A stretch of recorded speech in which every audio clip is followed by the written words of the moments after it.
नमस्कार। आज हम पढ़ने वाले हैं जीन पियाजे के बारे में। जीन पियाजे के बारे में समझेंगे कि उन्होंने कौन सा सिद्धांत दिया था और कैसे कैसे बच्चे चीज़ों को सीखते हैं। ठीक है, सीटीटी में ज़्यादा पूछे जाने वाला इनसे इनसे ज़्यादा क्वेश्चन आते हैं। तो इनके जो भी सिद्धांत है उसको हम अच्छी तरीके से पढ़ेंगे कि कैसे कैसे क्वेश्चन भी आते हैं। ठीक है, तो चलिए वीडियो को स्टार्ट करते हैं और समझते हैं। ठीक है, जीन पियाजे जो है स्विट्जरलैंड के मनोवैज्ञानिक थे। ठीक है, ये स्विट्जरलैंड से आते थे। ठीक है, इन्होंने संज्ञानात्मक विकास का सिद्धांत दिया, यानी कि थ्योरी ऑफ कॉग्निटिव डेवलपमेंट। ठीक है, इन्होंने बताया कि बच्चे कैसे कैसे बड़े होते जाते हैं जन्म से लेकर अडल्ट तक, और चीजों को कैसे सीखते हैं। ठीक है, तो इन्होंने जो थ्योरी दिया उसका नाम संज्ञानात्मक विकास का सिद्धांत है। ठीक है, जब भी आप चीजों को पढ़ें या थ्योरी को पढ़ें तो उसमें इंग्लिश के जो शब्द प्रयोग किए जाते हैं उसको ध्यान से देखें, ताकि पेपर में जब होता है तो सी टेट के पेपर में क्या होता है कि जो हिंदी के टर्म होते हैं उसको अलग अलग चेंज करके उसकी अलग अलग भाषा देते हैं, लेकिन इंग्लिश सेम रहती है, तो उससे उसको क्वेश्चन करने में आसानी रहती है। ठीक है, तो चलिए स्टार्ट करते हैं और समझते हैं उनके थ्योरी के बारे में। ठीक है, तो जीन पियाजे ने संज्ञानात्मक विकास का सिद्धांत दिया। संज्ञानात्मक विकास का सिद्धांत क्या कहता है, इसको हम समझते हैं। ठीक है, तो ये सिद्धांत बताता है कि बच्चे कैसे अपने आसपास की दुनिया के साथ अंतर क्रिया करके ज्ञान का निर्माण करते हैं। यानी कि जिन पियाजे ने संज्ञानात्मक विकास का सिद्धांत दिया, तो संज्ञानात्मक विकास का सिद्धांत ये बताता है कि बच्चे जब जन्म लेते हैं और जन्म लेकर जब एडल्ट अवस्था तक जाते हैं, तो कैसे अपने आसपास की चीजों से या दूसरे व्यक्तियों से सीखते हैं। इन्हीं को उन्होंने बताया कि बच्चे कैसे सीखते हैं। ठीक है, और अपने संज्ञान में बसाकर उसको अपने व्यवहार में कैसे प्रयोग करते हैं। ठीक है, तो इसी को हम संज्ञानात्मक विकास का सिद्धांत कहते हैं। यानी कि बच्चे जो भी आपसे या अपने आप से देखते हैं सीखते हैं, तो उसी पहलू को उन्होंने समझा और स्तर दर चरण दर चरण, यानी कि उनको उनके एज के हिसाब से बांटकर उनको उनके कार्यों के बारे में बताया कि किन किन एज में क्या क्या होता है। ठीक है, अगला है कि पियाजे ने संज्ञानात्मक विकास के 4 चरण बताए। यानी कि जो पियाजे जी हैं उन्होंने संज्ञानात्मक विकास के 4 चरण बताए कि इन 4 चरणों में बच्चे अपने आसपास के एनवायरनमेंट से सीखते हैं। ठीक है, इसमें पहला है संवेदी चालक, यानी सेंसरी मोटर, यानी कि अपने सेंसेस, यानी कि अपने छूने या टच करके या चीजों को चख के इन अवस्था में बच्चे सीखते हैं। ठीक है, दूसरा है पूर्व संक्रियात्मक अवस्था। ठीक है, तीसरा है मूर्त संक्रियात्मक अवस्था और चौथा है औपचारिक संक्रियात्मक अवस्था। ठीक है, तो ये 4 अवस्था जीन पियाजे के संज्ञानात्मक विचार के विकास के हैं। ठीक है, इसको हम बारीकी से पढ़ेंगे, बारी बारी से। ठीक है, पहले इन्होंने कुछ और पॉइंट बताए, उसको पहले समझ लेते हैं। चलिए समझते हैं। जैसे पियाजे ने संज्ञानात्मक विकास के सिद्धांत में कुछ मुख्य बिंदु बताए, ताकि इन बिंदुओं को जोड़कर हम क्वेश्चन जैसे आते हैं पेपर में तो उसको हम समझ सकते हैं। ठीक है, तो इस संज्ञानात्मक विकास के मुख्य बिंदु में एक स्कीमा शब्द आता है। ठीक है, स्कीमा क्या आता है इसके बारे में हम समझेंगे। ठीक है, तो चलिए देखते हैं कि स्कीमा क्या होता है। ठीक है, पहले हम पढ़ लेते हैं, पहले हम देख लेते हैं इसमें क्या लिखा गया है, उसके बाद हम समझाते हैं। ठीक है, स्कीमा स्कीमा एक मानसिक संरचना है जो ज्ञान को व्यवस्थित और व्याख्या करने में मदद करती है। यह किसी व्यक्ति के पूर्व अनुभव और ज्ञान पर आधारित होती है और दुनिया को समझने के लिए रूपरेखा प्रदान करती है। ठीक है, तो हम स्कीमा को और आसान शब्द में बताते हैं कि स्कीमा क्या होता है। स्कीमा क्या होता है कि जब बालक या कोई और व्यक्ति किसी चीज को देखता है, उसका इमेज या उसका छाप अपने मस्तिष्क में बनाता है और उसको देखकर उससे रिलेट करता है, तो उसको हम स्कीमा कहते हैं। जैसे उदाहरण के रूप में कोई बालक हुआ, उसको हम घोड़ा को दिखाएं। ठीक है, घोड़ा को देखा, उसके पास 4 पैर होते हैं और उसका पूंछ होता है। ठीक है, तो उसका उसका स्कीमा उसके अंदर बन गया, यानी कि उसकी संरचना उसके दिमाग में बन गई, उसकी फिट हो गई। किसे हम घोड़ा कहते हैं जिसके 4 टांग होते हैं, एक पूंछ होती है। ठीक है, लेकिन इसके बाद क्या होता है, इसी के बाद एक पहलू आता है कि जब वो गाय को देखता है जिसके पास 4 पैर होती है, एक पूंछ भी होती है, तो वो दोनों एक साथ रिलेट करने लगता है, यानी गाय को भी वो घोड़ा कहने लगता है। ठीक है, इसी के बाद टर्म एक और आता है, इसको हम आगे समझते हैं। तो मेन बेसिक मतलब है कि स्कीमा किसे कहते हैं कि एक बार हम किसी चीज को देख लिए और उसको अपने दिमाग में या अपने मस्तिष्क में उसकी छवि बना लिए, और जो छवि बाद में इसी को देख के चीजों को हम रिलेट करते हैं, उसको ही स्कीमा कहते हैं। ठीक है, मान लीजिए जैसे घोड़ा देख लिए और उसके चार पैर है, उसके पूंछ है, और इससे संबंधित जो भी चीजें हम देखेंगे उसको रिलेट करेंगे कि ये घोड़ा जैसा है कि नहीं है, ये गाय है क्या है, मतलब ऐसे रिलेट करके हम चीजों को समझेंगे। तो जो चीज हम अपने दिमाग में व्यवस्थित करते हैं या बैठाते हैं, उसके अनुसार उसकी जो हम छाप अपने मस्तिष्क में बैठाते हैं, उसको हम स्कीमा कहते हैं। ठीक है, इसकी और टर्म को समझते हैं कि कैसे बदलाव होता है इस स्कीमा में, तो क्या होता है। ठीक है, जैसे इसमें पहला इसमें टॉपिक है एडाप्टेशन, यानी कि अनुकूलन। अनुकूलन क्या है इसको समझते हैं। अनुकूलन क्या है कि यह एक ऐसी प्रक्रिया है जिसके द्वारा बच्चे अपनी स्कीमा के नए अनुभव के साथ समायोजन करते हैं। अनुकूलन दो प्रक्रिया में शामिल होते हैं, यानी कि अनुकूलन क्या है कि परिस्थिति के अनुसार अपने आप को ढाल लेना अनुकूलन कहलाता है। यानी कि जैसे मान लीजिए कि गर्मी के मौसम है और ठंडा का मौसम है, तो गर्मी के मौसम में हम गर्मी के जैसा कपड़े पहनते हैं और ठंडे के मौसम में ठंडे के जैसे कपड़े पहनते हैं। तो ऐसे हम अपने आप को ढाल लेते हैं, यानी कि जिस अवस्था में रहते हैं उस अवस्था में ढाल लेते हैं, उसको हम अनुकूलन कहते हैं। ठीक है, इसी को बच्चों के परिप्रेक्ष्य में समझेंगे। जैसे ही मान लीजिए कि बच्चा ने उसके अंदर स्कीमा बना हुआ कि चार पैर और जिसके पूंछ होते हैं ये घोड़ा कहलाता है। ठीक है, लेकिन जब वो गाय को देखता है तो गाय को भी घोड़ा बोलने लगता है। ठीक है, तो यहीं पर आती है अनुकूलन के बाद आत्मसात करना और समायोजन करना, यानी एसिमिलेशन और एकोमोडेशन। ठीक है, इसको हम समझ लेते हैं कि आत्मसात करना और समायोजन करना क्या होता है। ठीक है, जैसे अनुकूलन दो प्रकार का होता है, तो आत्मसात करना और समायोजन करना। तो आत्मसात और समायोजन क्या होता है, अलग अलग, इसको हम अच्छी तरीके से समझते हैं। जैसे आत्मसात पहले समझ लेते हैं, एसिमिलेशन। ठीक है, मौजूदा स्कीमा में नई जानकारी को शामिल करना आत्मसात करना है। जैसे इसके उदाहरण को समझते हैं कि आत्मसात क्या होता है। जैसे मान लीजिए कि पहली बार किसी बालक को हम रसमलाई खिलाते हैं। ठीक है, तो रसमलाई के आकार को देख लेता है कि हाँ रसमलाई का आकार कैसा है। ठीक है, लेकिन जब हम किसी दुकान पर जाते हैं और रसमलाई के बदले उसको हम दही बड़ा खिलाते हैं, देखने में तो सेम है। जब दही बड़ा खिलाते हैं तो वो इसको दही बड़ा ना करके रसमलाई कहने लगता है। ठीक है, तो यहीं पर आती है आत्मसात और समायोजन का प्रक्रिया। ठीक है, तो आत्मसात मतलब कि जो बच्चा रसमलाई देखा है और उसको हम बतलाते हैं कि ये रसमलाई नहीं दही बड़ा है, तो जब वो अपनी नई स्कीमा जानकारी ऐड करता है कि नहीं ये दही बड़ा है, तो उसको हम आत्मसात करते हैं। जैसे मान लीजिए कि रसमलाई देखा तो हमने बताया कि नहीं रसमलाई नहीं ये दही बड़ा है। ठीक है, तो दही बड़ा जो बताया तो उसको नई जानकारी ऐड हो गई, तो जब जानकारी ऐड हो गई तो उसको हम आत्मसात करना यानी एसिमिलेशन कहते हैं। यानी कि जो मौजूदा स्कीम जो स्कीमा थी उसमें नई जानकारी ऐड हो गई कि नहीं ये आकार पर नहीं डिपेंड है, ये रसमलाई अलग होती है और दही बड़ा अलग होता है।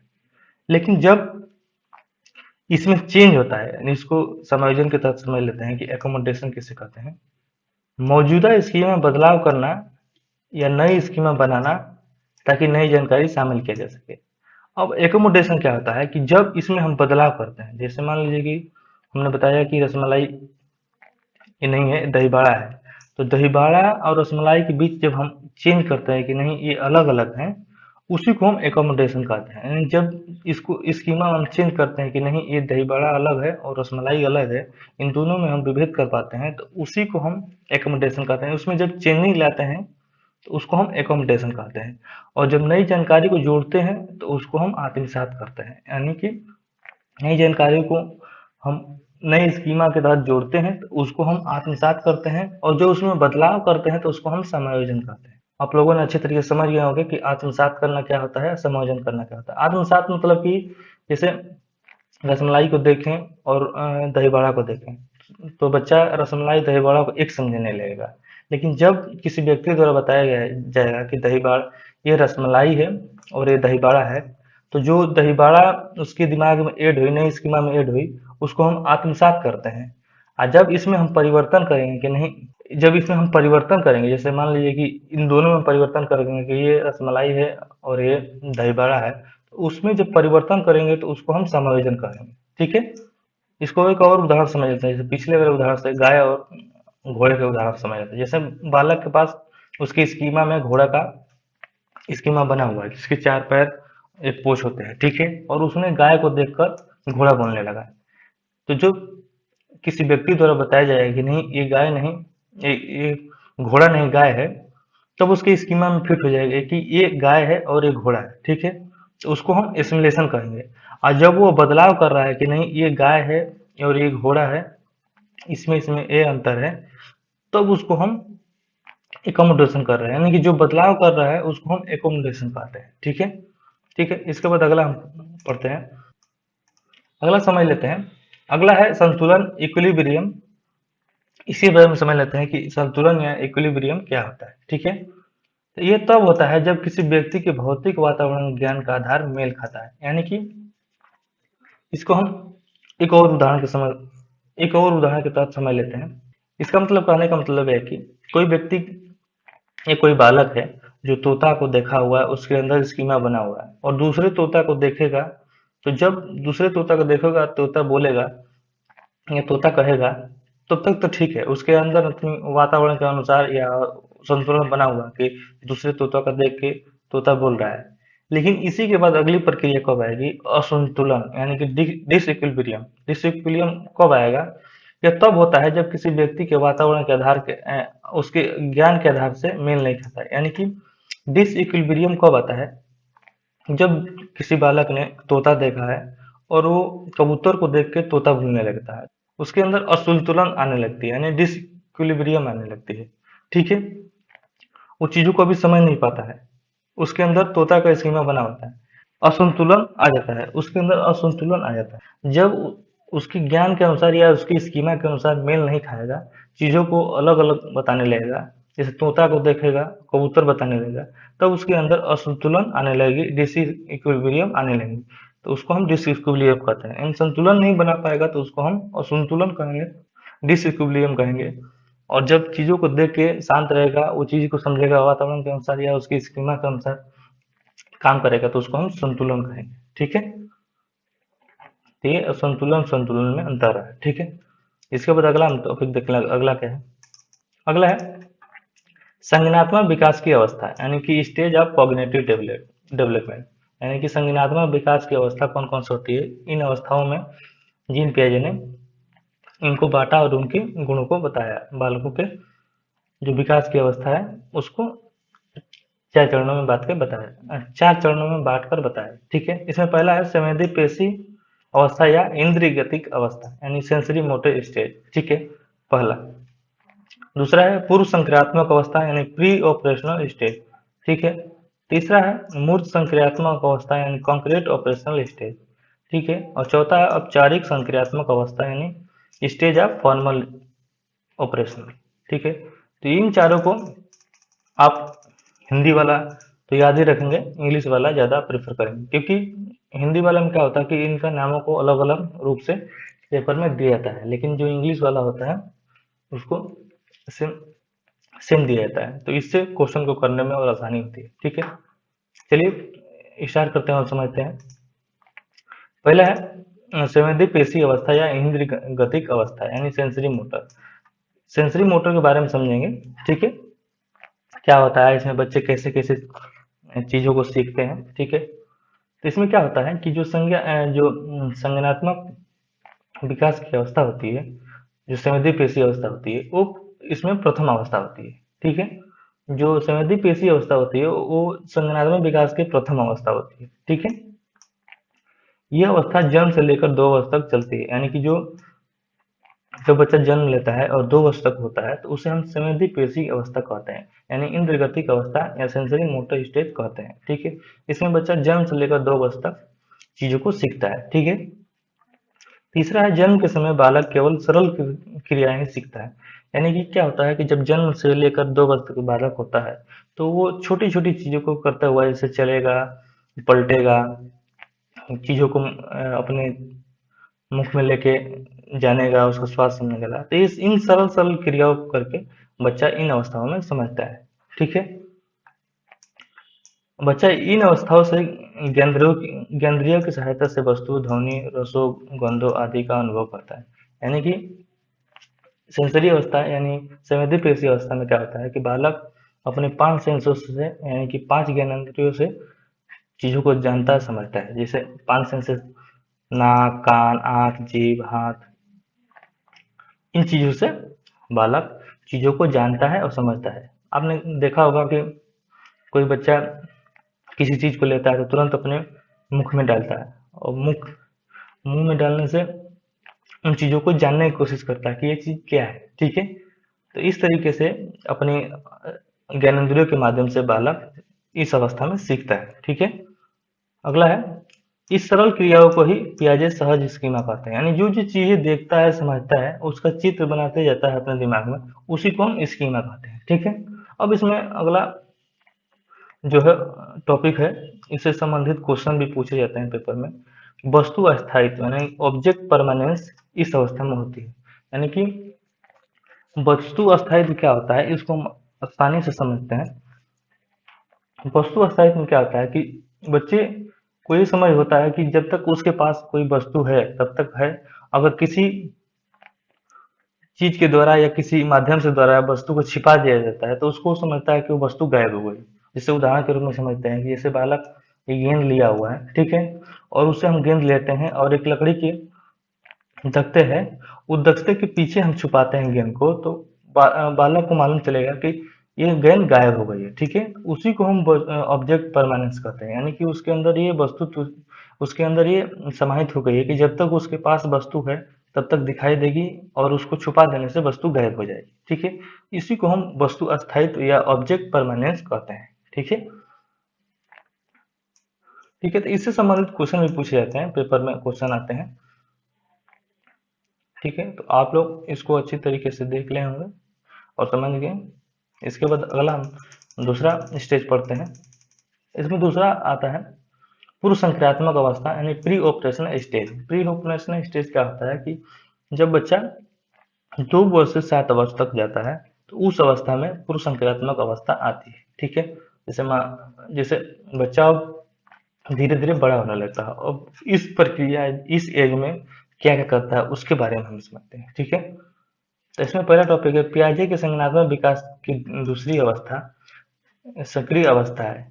सक्रिय अवस्था है यानी कि बच्चे इसमें एक्टिव रहते हैं, चीजों को जानने के लिए, समझने के लिए बार बार उसके पास जाते हैं, उन चीजों को समझते हैं क्या है क्या नहीं। ठीक है, सक्रिय सक्रिय अवस्था में रहते हैं, जिससे वो बच्चे 2 से 7 वर्ष तक की इस अवस्था में माना जाता है। ठीक है, यानी कि जो पूर्व संक्रियात्मक अवस्था है, बच्चे इसमें 2 से 7 वर्ष तक इसमें माना जाता है कि पूर्व संक्रियात्मक अवस्था में आते हैं। ठीक है, और इसमें जो 2 से 7 वर्ष की अवस्था होती है यानी पूर्व संक्रियात्मक अवस्था, इसमें बच्चे एक्टिव होते हैं, सक्रिय होते हैं, यानी कि चीजों को जानने के लिए, समझने के लिए तत्पर रहते हैं कि ये चीज क्या है क्या चीज नहीं है। ठीक है, इसके बाद दूसरा है बच्चे अपने आसपास की वस्तुएं, प्राणी एवं शब्दों में संबंधित स्थापित करने लगते हैं। यानी कि बच्चे जो होते हैं वो चीजों को समझने लगते हैं, और आसपास की जो भी वस्तु है उनसे अपना कोलेब्रेशन बना के उन चीजों को समझने लगते हैं कि ये चीज क्या है और ये चीज क्या नहीं है। ठीक है,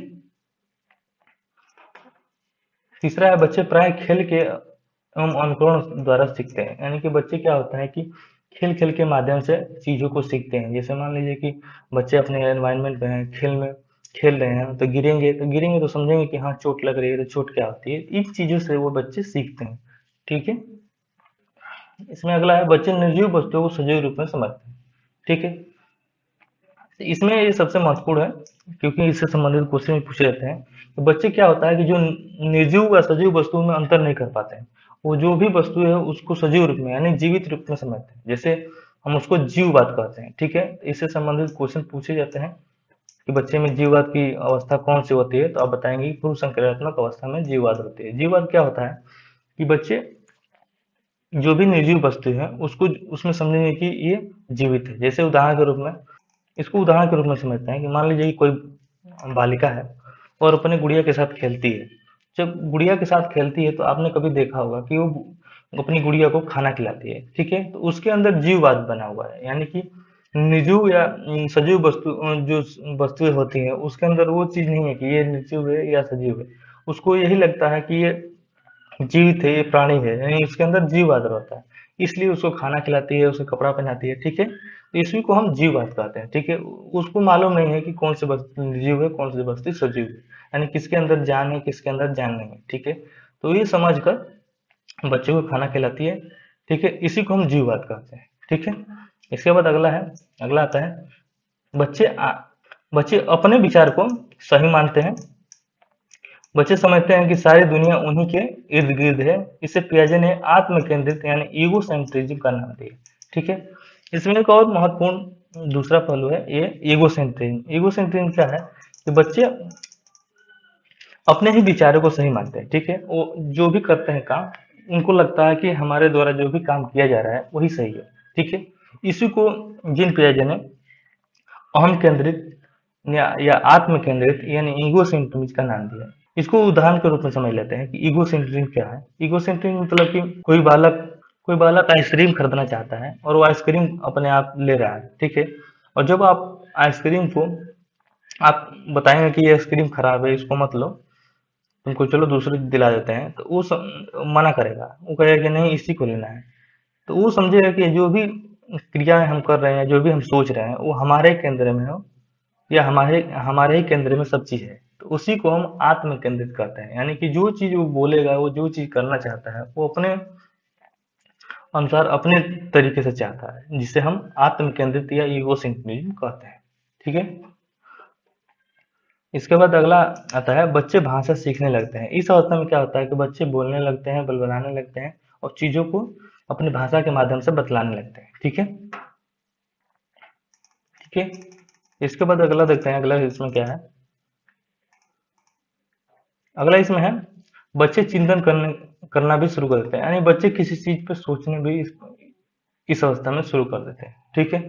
इसके बाद अगला है मानसिक रूप से अभी भी अपरिपक्व होने के कारण समस्या समाधान के दौरान समस्या को केवल एक ही पथ से जान पाते हैं। यानी कि बच्चे क्या होते हैं कि किसी समस्या को हल करते हैं तो अलग अलग तरीकों से ना हल करके एक ही तरीके से हल करते हैं। जैसे एग्जाम्पल के रूप में अगर बालक जैसे बालक को 4 और 3 में गुणा करना कहेंगे तो वो 12 बता देगा, लेकिन इसी को जब हम पलटेंगे और 3 और 4 को गुणा करने के लिए कहेंगे तो वो बता नहीं पाएगा। तो इसी को हम बोलते हैं कि समस्याओं को एक पक्ष से हल कर पाता है लेकिन दूसरे पक्ष से नहीं हल कर पाता है, जिसे हम अपलटावे के गुण भी कहते हैं। यानी कि एक तरीके से वो बता पाएगा लेकिन उसी को हम जब पलट देंगे तो उसको नहीं बता पाएगा, जिससे अपलटावे के गुण इस अवस्था में नहीं आ पाते हैं, यानी चीजों को रिवर्स करके नहीं सॉल्व कर पाता है, ठीक है। ये चीजें की कमी होती है, ठीक है। इसके बाद अगला है वे रटना शुरू कर देते हैं, अर्थात वे रट कर सीखते हैं ना समझ कर। इस अवस्था में क्या होता है कि बालक किसी भी चीज को रट कर समझता है, ठीक है। इस अवस्था में बालक रट कर समझता है, चीजों को समझता नहीं है, उसको समझता नहीं कि इसके पीछे का कारण क्या है, ठीक है। तो इस अवस्था में क्या होता है कि बालक चीजों को रटना शुरू कर देता है, ठीक है। इसके बाद अगला है इस अवस्था में बालक कार्य या कारण के संबंध में अनजान रहता है। यानी कारण और कारण के संबंध में क्या होता है कि जब किसी बालक गर्म पेन को छूता है और उसका हाथ जल जाता है तो वो इसकी जलने की प्रक्रिया को समझ नहीं पाता है कि कैसे जल पाता है या कैसे पेन या कढ़ाई से हम मेरा हाथ जल गया।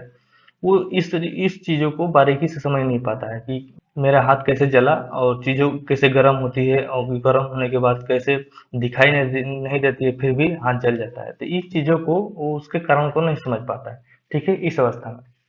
इसके बाद अगला है धीरे धीरे वो प्रतीकों को ग्रहण करने लगता है, यानी कि सिंबल के माध्यम से चीजों को सीखने लगता है। जैसे मान लीजिए कि आप चाबी बोलेंगे तो वो चाबी का उसके अंदर इमेज बन जाता है और चाबी आपको आप बोलेंगे कि चाबी लेकर आओ तो चाबी समझ जाएगा कि चाबी किसको बोला जा रहा है, वो चीजों को लेकर आपको आपके पास दे देगा, यानी कि चाबी को लेकर चला आएगा, ठीक है। तो वो प्रतीकों के माध्यम से चीजों को समझने लगता है, ठीक है।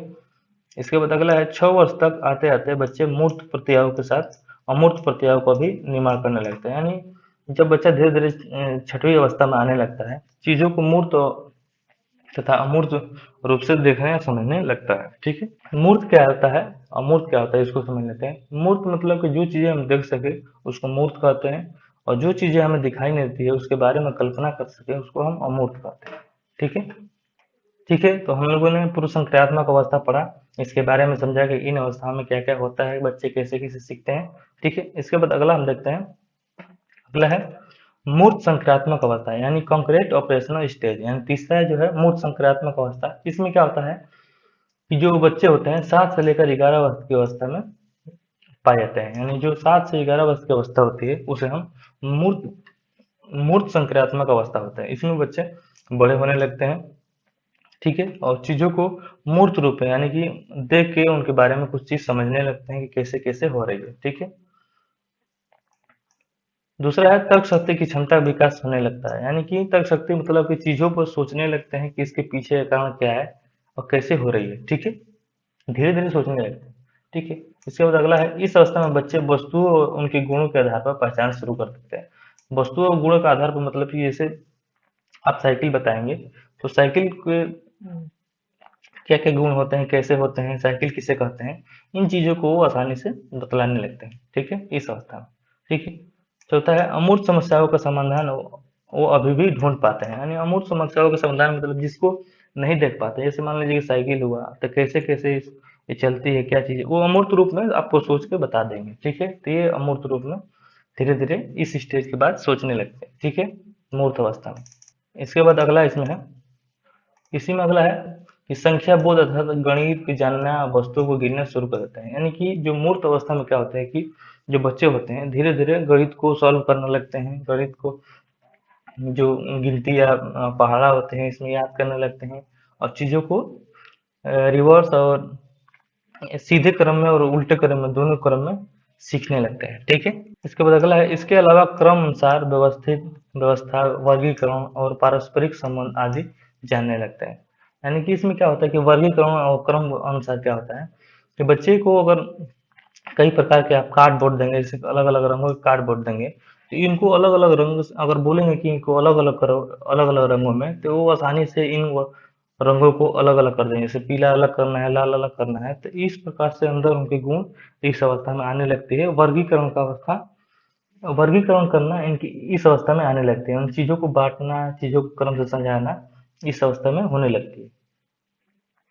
ठीक है। अगला है इस अवस्था में बालक में कुछ क्षमताएं विकसित हो जाती है, जैसे कंजर्वेशन अर्थात जब कोई ज्ञान का पदार्थ, जब कोई ज्ञान जो पदार्थ के रूप में बदले जाने के बाद में कोई मात्रा, संख्या या भार आयतन की दृष्टि से समान रहती है, उसे हम कंजर्वेशन कहते हैं। यानी कंजर्वेशन की अवस्था इस अवस्था में आने लगती है।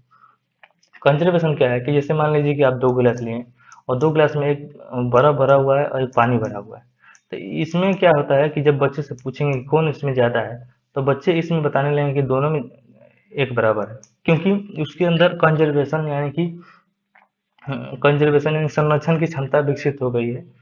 संरक्षण की क्षमता विकसित हो गई है कि ये दोनों जो भी इसमें बर्फ या पानी रखा गया है दोनों सेम है, क्योंकि बर्फ जब गलेगा तो उतना ही मात्रा में होगा और पानी भी उतना ही मात्रा में, तो जो कंजर्वेशन की क्षमता होती है इसमें विकसित हो जाती है। ठीक है। इसके बाद अगला है इसमें लास्ट स्टेज है चौथा। इसमें जो चौथी अवस्था है औपचारिक संक्रिय अवस्था यानी स्टेज ऑफ फॉर्मल स्टेज।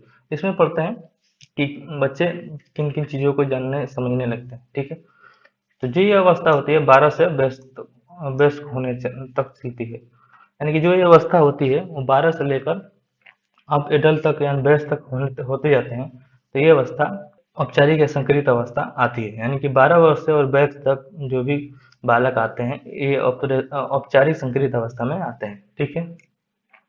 इसमें क्या होता है, इसमें कैसे बच्चे सीखते हैं। ठीक है, इसमें दूसरा टॉपिक है बच्चे वास्तविक अनुभव, कल्पनाओं के रूप या परिस्थिति में प्रक्षेपित करने की क्षमता आ जाती है। यानी कि जो भी इस अवस्था के जो बालक या लड़के होते हैं, इसमें क्या होता है कि जो वास्तविक चीजों को देखे हुए हैं उनका अनुभव अनुभव करके या कल्पना करके अपने मस्तिष्क में चीजों को जानने या समझने लगते हैं।